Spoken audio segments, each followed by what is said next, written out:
Let's talk to David Buick, a man after my own heart. We haven't spoken for a long time, David. I know you're not quite as busy as you once were. Markets commentator at Aquis Exchange. Very good morning to you, sir. Morning to you, Mike. Good to see you. Spring statement tomorrow from Rachel Reeves, much anticipated, heavily trailed. She's talking about sacking as many as 50,000 civil servants. I don't think anybody quite believes that. She's going to be struggling to show any signs of positivity for the economy. Even the Bank of England this morning saying that, you know, growth over the past 14 to 15 years has really just been stagnant. I'm afraid she's in a half Nelson because she's got no headroom at all. That 9.9 billion. Yeah. Of course, the cost of borrowing's gone up. It's cost us another £100 billion a year.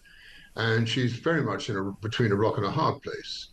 As we know, there will be no increase in taxation and no increase in public expenditure. So she tells us. And this is not a budget, it's a spring statement. But the fact remains is the books have got to be balanced. And if they're not going to be balanced, I mean, let's face it now, borrowing is now virtually 100% of GDP. Everybody threw their arms up in horror when Germany just announced that they were going to increase their public expenditure in order to meet their defense requirements.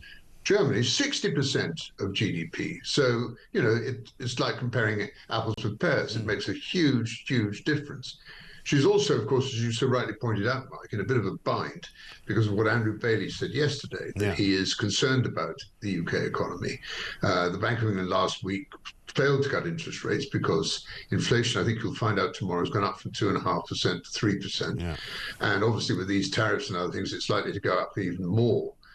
One of the things I think has disappointed me is that there's no one in that front bench of the Labour Party or the Labour government that knows anything about business. Yeah.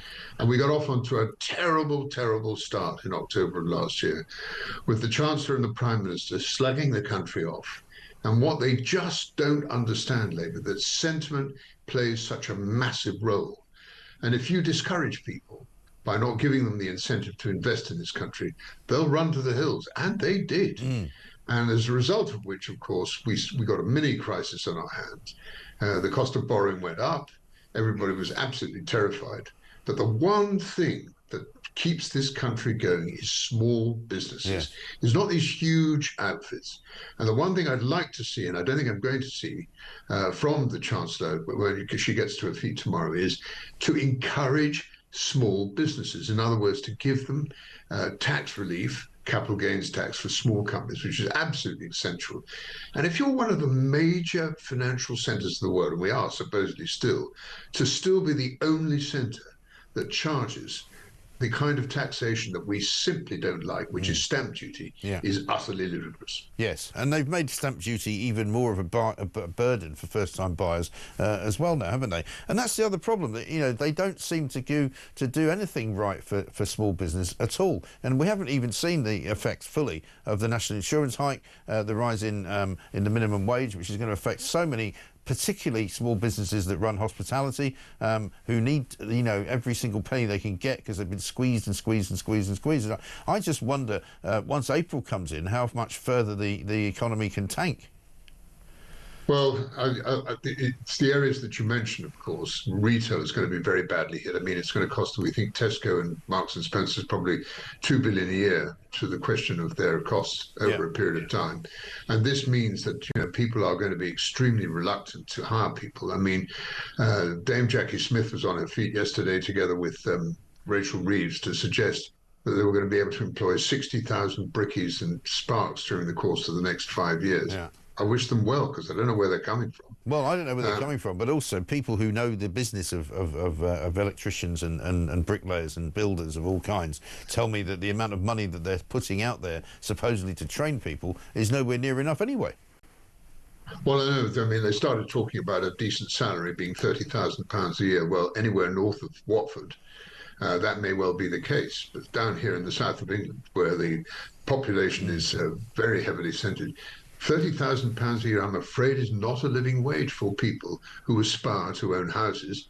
And this is what Labour wants. They want to sell 1.5 million, or build 1.5 million houses by the end of their duration. It's just simply not going to happen because we are in a real downward spiral of sentiment, and we saw 0.1% minus for GDP for the month of January, which was very disappointing. And we're going to see, I think, when the OBR gets to its feet, or when Rachel Reeves gives them the content, I think you'll find they'll be halving the level of GDP, perhaps down from 2% to 1%, and even in some cases, people are saying down to 0.75%. Yeah, absolutely right. I mean, I was over in Canada Water the other day. They've got a new sort of high-rise flat building going up there, and they've got a little sign up saying, you know, showrooms now open, blah, blah, blah. Flats start at £750,000. That's a very small market for people, who are in the financial sector. And as you probably read and seen yourself as being one of the best genned-up people I know in this area, people have been laying people off in the City of London. They are not hiring. No. And this looks absolutely brilliant for a lot of people coming in there. But the fact remains, Mike, that it's just not going to work.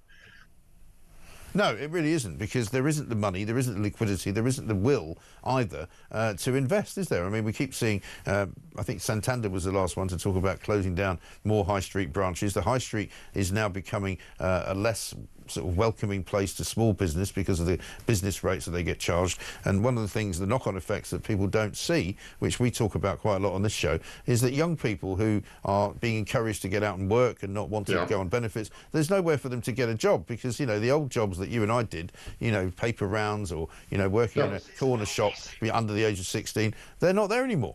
No, that's right, Mike. I'm afraid so. They were 100% right. So what are we going to do? I mean, how far down do we have to fall before Rachel Reeves is catapulted out of the number 11 Downing Street? Well, I agree with your previous contributor. It won't be for another year. And, we've just got to hope that perhaps some of the incentives that are going to be put in will help us in the course to come. Yeah, absolutely. Well, not much to look forward to, but it's always entertaining knowing what next freebie Rachel will take, because, I mean, perhaps after she's delivered her, maybe she'll go off and see the Mousetrap or something later on in the evening. Good to see you. David, nice to talk to you.